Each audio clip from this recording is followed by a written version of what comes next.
আপনারা ধারাবাহিকভাবে শুনছেন রিজুদার সঙ্গে রাজ ডেরোয়ায়। আজ শুনবেন অন্তিম পর্ব। আমাকে সত্যি সত্যিই বর রওনা করিয়ে দেওয়ার মতো করে রিজুদা রওনা করিয়ে দিল। আমার শটগানটা আমি নিয়েছি। হাত ভালো হলে ওরকম ওয়েপন আর নাকি দুটি নেই। গোপালদা নাকি .22 পিস্তল দিয়ে উড়ন্ত তিতির মারত।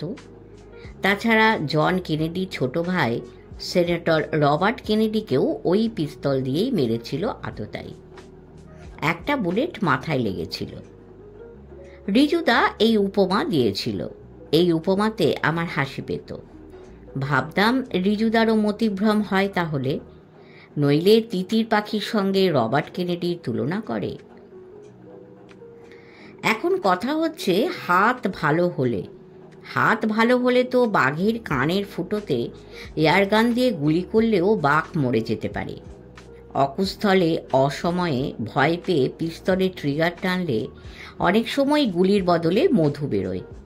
সবাই তো আর রিজু বোস বা ক্ষণজন্মা অগ্রজ গোপালদা, লালাদা, সুব্রতদা নয়। হাড়হাত বাংলো থেকে জায়গাটাতে পৌঁছতে আমার আধ ঘন্টাটা সময় লাগলো। আরও কম লাগতে পারত যদি লাল কাঁকড়ের পথ ছেড়ে দিয়ে ওই দোলাটার পাশ দিয়ে মাচানে পৌঁছতাম। কিন্তু রিজুদা মানা করেছিল। দোলার দুপাশে মাটি ভেজা ও নরম। সকালবেলাতেও বারবার আমাদের সাবধান করে দিয়েছিল। আমাদের পায়ের দাগ দোলার দুপাশে সুন্দরবনের বড় চামটা, ছোট চামটার গেঁয়ো গড়ান ও কেওড়ার পাশে পাশে বাঘেদের থাবার শোভাযাত্রার দাগ যেমন দেখা যায় তেমন করেই দেখা যেত। আমাদের সুন্দরবনের মানুষকেও বাঘেদের কারোকেই কেয়ার না করলেও চলে, কিন্তু আমাদের তো অনেককেই কেয়ার করতে হয়। ভাবছিলাম আমি তো বন্দুকটা নিয়ে এলাম, পিস্তলটাও কোমরের হোলস্টারে, কিন্তু বেচারা ভটকায়ের দুর্জয় সাহস এবং অ্যাডভেঞ্চারের দুর্মর শখ, সে কি শুধু সেটুকু সম্বল করেই এই রঙ্গমঞ্চে অবতীর্ণ হবে? ওর নিজস্ব তো কোনো ওয়েপন নেই। রিজুদা 275 সিঙ্গল ব্যারেল রাইফেলটি রিজুদা ওকে দেবে না, ও এখনও ছেলে মানুষ বলে। তাছাড়া 12 বোরের শটগান পাশি বা বেপাশি হাজার হাজার আছে এইসব বনবাসী মানুষদের কাছে, কিন্তু রাইফেল অত নেই। রাইফেলের গুলির টুকরো টাকরা ফরেনসিক এক্সপার্টরা পরীক্ষা করে সেই রাইফেলের কত বোর তা সহজেই বলে দিতে পারেন। রাইফেল নিয়ে সুকর্ম বা অপকর্ম যাই করা হোক না কেন, রাইফেলের কোষ্ঠী ঠিকজি জানা সোজা। আর তা জানলে কার কার সেই বিশেষ রাইফেল আছে তার হদিশ করা অপেক্ষাকৃত সোজা। যাই হোক, ভটকায়ের ভাবনা ভটকাই ভাবুক, আর ভাবুক তার গুরু রিজুদা। এখন আমার ভাবনা আমি ভাবি। জায়গা মতো পৌঁছে মাচানটাকে ভালো করে লক্ষ্য করলাম। গাছেরই ছাল দিয়ে 4টি হোস পাইপের মতো চওড়া ডালকে ভালো করে একে অন্যের সঙ্গে এবং নিচের প্রায় সমান্তরাল ডালটির সঙ্গে বেঁধেছে শক্ত করে। ওই মাচানে বসে ঘোড়ফারাজদের যাতায়াতের পথের দিকে দৃষ্টি রেখে বসলে চোরা শিকারির চোখ এবং বন্দুকের নল কোন দিকে থাকা স্বাভাবিক সে সম্বন্ধে একটা ধারণা করে নিলাম। তার ওপর যদি শিকারির সঙ্গীরা এবং শত্রুরা, বন বিভাগের এবং পুলিশরা রাস্তা থেকে তার দিকে আসে, তবে তারও বন্দুকের নল কোন কোণে থাকবে তারও একটা ধারণা করে নিলাম। শিমুল গাছের গুঁড়িতে 5টি ভাগ হয়। যে গাছ যত বড় তার কাণ্ড এবং কাণ্ডের কাণ্ডমাণ্ডও ততই বড়। তেমন বড় গাছ হলে অনায়াসে একটি ভাগে জনা 10-15 মানুষ গুঁড়ির অন্য ভাগের অজ্ঞাতে লুকিয়ে থাকতে পারে। এই শিমুলটি মাঝারি মাপে। কোন ভাগে লুকোলে আমার রথ দেখা কলা বেচা সম্পন্ন হয় তা ঠিক করে নিয়ে আমি সেই ডালের দেওয়ালে পিঠ দিয়ে ঘুমিয়ে পড়লাম, বন্দুকটি 2 উড়ুর ওপরে আড়াআড়ি করে রেখে। ডান হাতটির রইল বন্দুকের স্মল অব দ্য বাটে, ডান হাতের তর্জনী রইল ট্রিগার গার্ডের ওপরে। ডান ব্যারেলে 4 নম্বর পোড়া আছে আর বাঁ ব্যারেলে এলজি। বুশ শার্টের দুদিকের বুক পকেটে আছে আরও একটি করে কার্তুজ। 4টি কার্তুজ ব্যবহার করার আগে হয় কাল্লু মিয়া কবজাতে আসবে, নয় আমি তার কবজাতে যাব। বেশি গুলি ভালো এবং আত্মবিশ্বাস সম্পন্ন শিকারী কখনোই সঙ্গে নেয় না। যেসব শিকারী নিরীহ, হাতির দলই হোক কি নিরীহতর বগাড়ি পাখি ঝাঁকি হোক, তাদের দিকে জেনারেল ডিরেকশনে নিশানা করে গুলি ছোঁড়েন, গুলি লাগবার অদম্য উচ্চাসা এবং যশের দেউলে পৌঁছনোর দুর্মর কিন্তু তার নিজের পক্ষে প্রায় অগম্য পথে আগুয়ান শিকারীর মতো শিকারী আমি কোনো দিন ছিলাম না ছেলেবেলা থেকেই, এবং হওয়ার কোনো বাসনাও নেই। রোদের তেজ যতই কমে আসছে, বনের পশু পাখিরা ততই সোচ্চার হচ্ছে। তারা একে অন্যকে বলছে, জলকে চল, জলকে চল। ময়ূর ডেকে উঠল বনের গভীর থেকে, কেক্কা কেক্কা কেওয়া করে, তীক্ষ্ণ তীব্র স্বরে। টিয়ার ঝাঁক নীলাকাশে সবুজ চাপকের সপাট টান ছুটতে ছুটতে অদৃশ্য হয়ে গেল মুহূর্তের মধ্যে। তিতিরের টিউ টিউ, ছাতারে ছ্যাঁ ছ্যাঁ, বুলবুলিদের বুলি বুলি ডাক, পিউ কাহার হাহাকারে ভরে উঠল বেলা শেষের বন। এমনি করেই বেলা যাবে রাত নামার আগে। এমন সময় অদৃশ্য পাকদণ্ডির ওপরে খুরওয়ালা কোনো জানোয়ারের পায়ের আওয়াজ শোনা গেল। আওয়াজটি থেমে থেমে সাবধানে হচ্ছে। তাড়াতাড়ি চোখ খুলে শিমুলের কাণ্ডের সেই বিভাজিত ঘরের কোণা অবধি নিঃশব্দে এসে ভালো করে নজর করে দেখি, একটা প্রকাণ্ড নীলগাই, পুরুষ নীলগাই, সম্ভবত যূথভ্রষ্ট, একাল্লা থেমে থেমে খুব সাবধানে এগিয়ে যাচ্ছে হাড়হাত নদীর দিকে। প্রমথেশ বড়ুয়ার মুক্তি ছবিতে পঙ্কজ মল্লিকের গাওয়া সেই মন উদাস করা গানটির কথা মনে পড়ে গেল তার দ্বিধাগ্রস্ত একলা চলার দিকে চেয়ে। ওরে আয়, আমায় নিয়ে যাবি কেড়ে, দিন শেষের শেষ খেয়ে আয়, ওরে আয়। ঘরেও নহে পাড়েও নহে, যেজন আছে মাঝখানে সন্ধেবেলা, কে ডেকে নেয় তারে, ইত্যাদি। ঠাকুমার প্রিয় গান ছিল। অভিমানী সে বোধ হয় পাছে তার দলের সঙ্গে তার দেখা হয়ে যায়, যে দল তাকে তাড়িয়ে দিয়েছে শিঙের আঘাতে আঘাতে রক্তাক্ত করে দিয়ে, আগে আগে চলেছে জল খেয়ে, তারপর অন্য পথে ফিরে যাবে সারা রাতে চাঁদের বনের সফরে। বদ্ধ তো এলো, কিন্তু ব্যাত কই, সেই না দেখা কাল্লু মিয়া। কিছুক্ষণ পরেই একটা মোটর সাইকেলের শব্দ শোনা গেল। তার ভটভটানি থেমে গেল এক সময়ে। मैं हजारीबाग लौट के जा रहा है, बहुत ही काम है। वो लोग तुम्हारा गोली की आवाज़ सुनकर ही आओगे ट्रक लेकर। धड़कने को बाद घर फरास के हलाल ज़रूर करना, जिंदा रहते रहते। छोड़ यार, दिखने वाला यहाँ है कौन? काल्लू मियाँ की गोली खाकर कोई जीता नहीं एक भी पल। गोली अंदर और जान बाहर। इत्मीनान से हलाल कर लेगा, जमीन पर गिर जाएगी बात। दिखने वाला एक तो जरूर है। আমি তো বাক্যটি শুনে ঘাবড়ে গেলাম। ওরা কি জেনে গেছে আমরা এখানে, মানে আমি এখানে লুকিয়ে আছি? মোটর সাইকেলওয়ালা বলল, खुदाई है जिनकी आंखों से सभी दिखा जाता है। जाके बाबा। तारपर बोल्लो, तुम्हारा बंदूकवा कौन सा पेड़ में छिपा के रखा हुआ है? बता तो दिया ना जलाल तुमको ठीक से। बंदूक तो टेम्पो में लाकर जलाल रख के गया, गोली तो तुम लाया ना साथ में? जी हाँ। तारपरे बोल्लो, और चिल्लाओ साले सूरत हराम, जाओ भागो यहाँ से अब भी। मैं मचान की नीचा में अब भी इत्मीनान से मगरिब की नमाज अदा करेगा, तब घर पर धड़काएगा। একলা পুরুষ নীলগাইটি মোটর সাইকেলের শব্দ শুনে থমকে দাঁড়িয়েছিল। তারপর নাক উঁচু করে পেট্রোলের গন্ধ নিল বাতাসে। যে গন্ধ মানুষের নাকে পৌঁছবে না তারা নিজেরাও বায়ু দূষণের মরার আগে, সেই গন্ধে তার নাক জ্বালা করে উঠল। নাক দিয়ে একটা বিরক্তিসূচক শব্দ করে সে দুলকি চালে, যাকে ইংরেজিতে বলে ট্রট, দৌড়ে হাড়হাদের দিকে চলে গেল। কাল্লু মিয়া শিকারি ভালো, তার বন্দুকটা গোপন জায়গা থেকে উদ্ধার করে এনে তার মাচার কাছে এসে পৌঁছেই স্বগতোক্তি করল, या अल्लाह, इतना बड़ा नरपट्टा, मैं पहुंचने के पहले ही शक्ल दिखा के चला गया, अजीब बात। तारपर बोल, छोड़, अब भी झूठ तो आएबेई करेगा। शिकारी भालो काल्लू मिया, किन्तु तार এই মস্ত দোষ শিকারে এসে কথা বলে। তার চেহারাটাও দেখা গেল মাচাতে চড়ার সময়। মাঝারি চেহারা, খাকি প্যান্ট আর খাকি ফুল শার্ট পরা, পায়ে বিএসসি কোম্পানির খয়েরি রঙার রাবারের কিডস জুতো। সে তত্তরিয়ে উঠে গেল, বন্দুকটা স্লিং শুদ্ধ কাঁধে ঝুলিয়ে।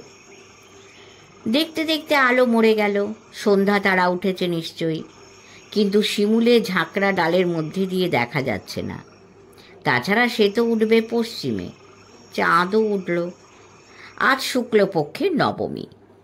গাছপালার চন্দ্রাতপের ফাঁক ফোঁকর দিয়ে নীলাকাশকে রূপোর রাংতা মাখিয়ে দিল চাঁদ। মিনিটে মিনিটে আলোর দীপ্তি বাড়ছে, গাছগাছালির নিচে চুঁয়ে আসছে যে আলো। রাত আরেকটু বাড়লেই জঙ্গলের নিচটাতে এক অদৃশ্য হাত পেতে দেবে আলো ছায়ার বুটি কাটা সাদা কালো গালচে। ঠিক এমন সময়ে বেশ দূরে ভারী পায়ের অনেকগুলো খুরের আওয়াজ শোনা গেল। শুকনো পাতা খুরের চাপে মচমচ করে গুঁড়িয়ে যাচ্ছে। পাথরের সঙ্গে খুরের ঠোকাঠুকিতে খটখট করে আওয়াজ হচ্ছে। আমাকে পেরিয়ে গেলে নীলগায়ের দলের মধ্যে একজন তো অবশ্যই নিসারের বিয়ের রাতের মেনু বনে যাবে। আর দেরি নয়। বন্দুকটা তুলে নিয়ে তার নলটা জমির সমান্তরালে ধরে তাদের আসার পথের সামনে নিশানা নিয়ে আমি ট্রিগার টেনে দিলাম। ঝরঝর করে 4 নম্বর সর্সগুলো গাছেদের পায়ের কাছে শুকনো পাতা এবং পাথরে ফড়ফড়িয়ে ছড়িয়ে গেল।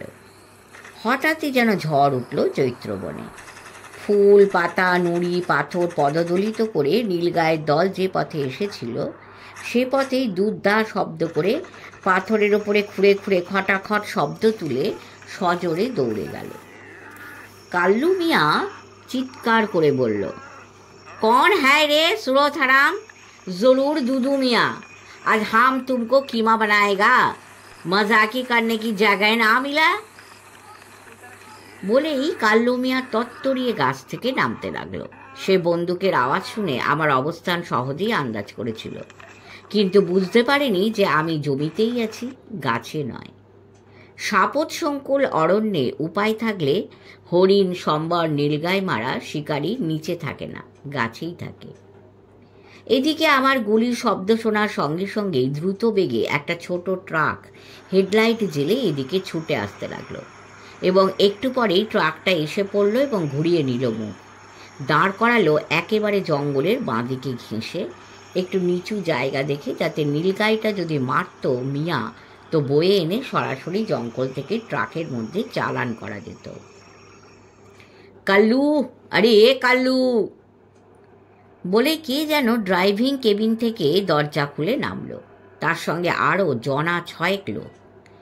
আমি এবার তাদের ট্রাকের পেছনে একটু দূরে নিশানা নিয়ে বাঁ দিকের ব্যারেলের LGT ফায়ার করলাম এবং কড়া মাত্র ওরা শোরগোল তুলল, বলল, ইয়ে ক্যা মজাক হো রাহা হ্যায়। তারপরেই উল্টো দিকে জঙ্গল থেকে বন্দুক হাতে 2 জন লোক দৌড়ে এসে ওদের ট্রাকের দুপাশে দাঁড়িয়ে বলল, कोई हिलेगा मत, हिलने से गली में भूंज दिया जाएगा। ওরা কারা? কাজী সাহেবের শত্রুঘ্ন পাণ্ডে অ্যান্ড পার্টি কি? ততক্ষণে ট্রাকে করে যারা এসেছিল তাদের মধ্যে অন্তত একজনের হাতে বন্দুক ছিল, সে গুলি চালিয়ে দিল। শত্রুঘ্ন দলের একজনের মাটিতে পড়ে যাওয়ার শব্দ হলো। তাড়াতাড়িতে বন্দুকের 2 নলেই 2টো LG পুড়ে নিয়ে আমি পথের দিকে এগিয়ে গিয়ে একটা মস্ত বড় মহুয়া গাছের গুঁড়ির পেছনে আড়াল নিয়ে ঘটনাটা কি তা দেখার এবং শত্রুঘ্ন দলকে মদত দেওয়ার জন্য তৈরি হয়ে রইলাম। শত্রুঘ্ন দলের একজন পড়ে যেতেই ওদের দলের 3টি বন্দুক পর পর গুলি চালালো। তখন হাজারিবাগী প্রচারের দল ট্রাকটার এদিকে আড়াল নিতেই আমি ওদের পা লক্ষ্য করে ডান দিকের ব্যারেলের এলজি ফায়ার করে দিলাম। তাতে এলজির দানা লেগে দুজন ইয়া আল্লাহ বলে জমি নিল। আমার আর একটা মাত্র গুলি আছে। ওরা সঙ্গে সঙ্গে গুলি চালালো, কিন্তু সেসব গুলি মহুয়ার কাণ্ডে এসে বিঁধল। ইতিমধ্যে খুব জোরে একটা ট্রাক হেডলাইট ও স্পটলাইট জেলে নাকার দিক থেকে এদিকে আসতে লাগলো। ততক্ষণে শত্রুঘ্ন দলের 3 জন এসে গেছে ওপাশ থেকে। ওদের মধ্যে একজন ড্রাইভিং কেবিনে উঠে স্টিয়ারিং সিটে বসে ট্রাকটাকে এগিয়ে দিল যাতে ওরা আড়াল না পায়, এবং সঙ্গে সঙ্গে চিতাবাঘের মতো ছিপছিপে একটা লোক হাতে 2 ঝটকাতে ওদের দুজনকে একসঙ্গে পটকে দিল মাটিতে, এবং অন্যরা তাদের বন্দুকটাকে কবজা করে ফেলল। ততক্ষণে এসপি পাসওয়ান সাহেবের ক্র্যাক প্ল্যান্টুন নিয়ে পুলিশের ট্রাকটিও এসে পড়েছে। কারণ আমার গুলির শব্দ শোনার সঙ্গে সঙ্গেই সম্ভবত কাজী সাহেব রাজ ডেরোয়ার গেটের নাকাকে বলে দিয়েছিলেন ওয়্যারলেসে ওদের খবর দিতে। তাই সব ঘটনা ঘটবার আগেই তারা নাকা পেরিয়ে এদিকে রওনা হয়েছিল ফুল স্পিডে। এদিকে ফরেস্ট ডিপার্টমেন্টে শত্রুঘ্ন অ্যান্ড পার্টি আছে পুলিশের ক্র্যাক প্ল্যান্টুন। ওদিকে মিস্টার কাল্লু কি করছেন এবং মিস্টার ভটকাই বা কি করছেন তা একটু দেখা দরকার। ওই দোলা ধরে হারাদের দিকে খুব সাবধানে যতখানি কম শব্দ করে হয় এগোচ্ছিলাম। 20-25 গজ গেছি, এমন সময় সামনে একটা ধস্তাধস্তির শব্দ শুনলাম। আতঙ্কিত হয়ে দৌড়ে গিয়ে দেখি ভটকাই কাল্লু মিয়ার বন্দুকটা তারই দিকে বাঁকিয়ে ধরে প্রচণ্ড উত্তেজনাতে লাফাতে লাফাতে বলছে, আমি বাগবাজারের ভটকাই মিয়া, মাল চেননি বিশ্বেশ্বর, কোথায় খাপ খুলতে এসেছিলে তা বোঝো এবারে। কি করে নিরস্ত্র ভটকায় এই অসাধ্য সাধন করলো আমি তা ভেবে যত না অবাক হলাম, তার চেয়ে অনেক বেশি অবাক হয়েছিল কাল্লু মিয়া। আমি ভেবে পেলাম না কাল্লু মিয়ার বন্দুকটা কি উপায়ে নিজে গুলি না খেয়ে ভটকায় হস্তগত করলো। আমি গিয়ে পৌঁছতে সে একেবারে হতবাক হয়ে গেল। আমাকে দেখে ভটকায় বলল, যা তো রুদ্র, আমি তোকে কভার করে আছি। তোর বন্দুকটা ওই গাছের গুঁড়িতে ঠেসান দিয়ে রেখে মক্কেলের হাত দুটো ভালো করে দড়ি দিয়ে বাঁধ। তারপর দড়ি ধরে হাঁটিয়ে নিয়ে চল বড় রাস্তাতে। সেখানে নন্দীবৃঙ্গি পাথরের ওপরে রিসেপশন কমিটি নিশ্চয়ই মজুদ আছে। আমি কাল্লু মিয়ার কাছে গিয়ে দেখি একটা হলুদ রঙা মোটা নাইলনের দড়ি দিয়ে একটি বড় ফাঁস বানানো হয়েছে। দড়িটি তার মাথার ওপর দিয়ে গলিয়ে তুলে নিতেই কাল্লু মিয়া পালাবার মতলবে ছিল, কিন্তু ভটকাই বলল, ও তোমার খুবই উড়ে যাবে বাছা, নড়েছো কি মরেছো। আমাদের দুজনের বয়স এবং ভটকাইয়ের ভাষাতে বেজায় আহত কাল্লু মিয়া বেয়াদবি করবে বলে মনে হলো না। ধরেই নিল এই দুজন কোনো কৃতবিদ্য মানুষ, এদের সঙ্গে ত্যান্ডাই ম্যান্ডাই না করাই ভালো। আমি বললাম, आप तो जान से बच गया मियाँ, मगर वहाँ तो आपकी 4 दोस्तों मुर्दा बन गए। आप ही लोगों की ट्रक में उन लोगों की ला रहा है घोर फराज सोचकर। कौन? पासवान साहिब की पुलिस लोग। आप लोग कौन है?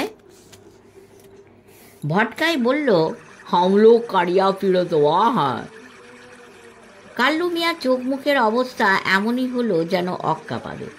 একটু পরে আমাকে বলল, आप ही हो गोली चलाया था, पहली वाला गोली? जी हाँ। क्यों? उतना नज़दीकों से एक भी घर परास धड़कने नहीं सका तो निसार की बारात में जाने की हक के नहीं है आपको? हम लोगों को बारात में जाने का दावा थोड़ी मिला, मिलने से शायद धड़का देता था। কথা বলতে বলতে আমরা যখন বড় রাস্তাতে উঠে এলাম তখন দেখি রিজুদা একা উঁচু পাথরে বসে পাইপ খাচ্ছে। আমাদের দেখে উঠে দাঁড়িয়ে বলল, কনগ্র্যাচুলেশন। তারপর কাল্লু মিয়ার দিকে চেয়ে বলল, बोलो भाई कल्लू मियाँ, हजारीबाग में अच्छा खासी क्या क्या कमी पड़ा था जो झूठमूठ बड़ी मुश्किल से बचा हुआ ये घर फरासी की झुंड के पीछे आप लोग पड़ गया। गलती हो गया हुजूर, वो सब बात डीएफओ साहब और एसपी साहब से कीजिएगा, वो सब बातें सुनने की इख्तियार में हम नहीं है।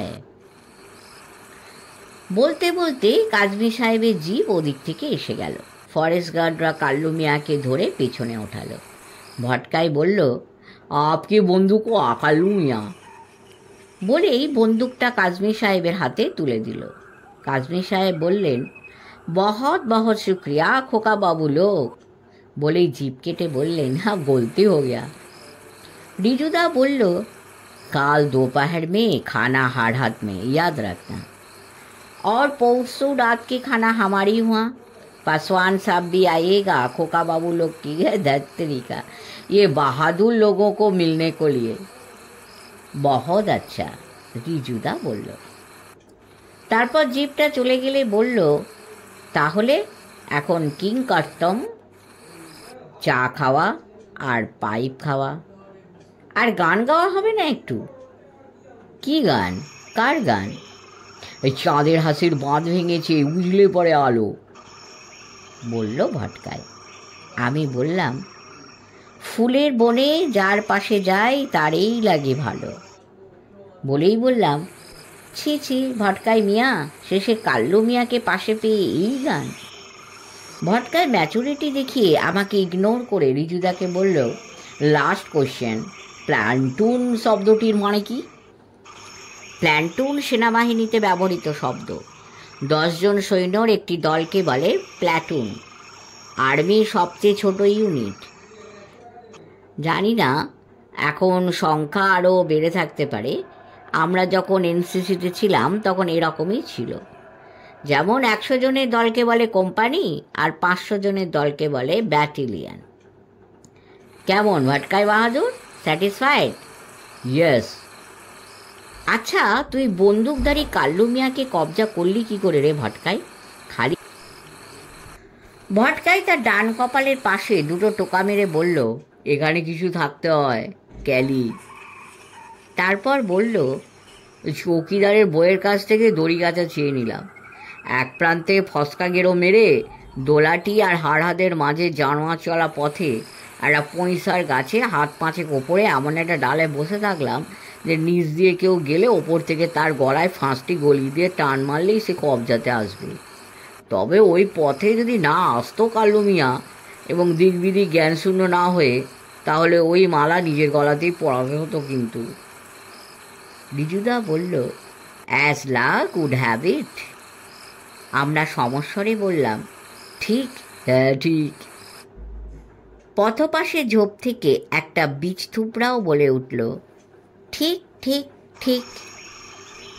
শেষ হলো শিকার ভ্রমণ, যে কাহিনী বলুন, রিজুদার কাহিনী।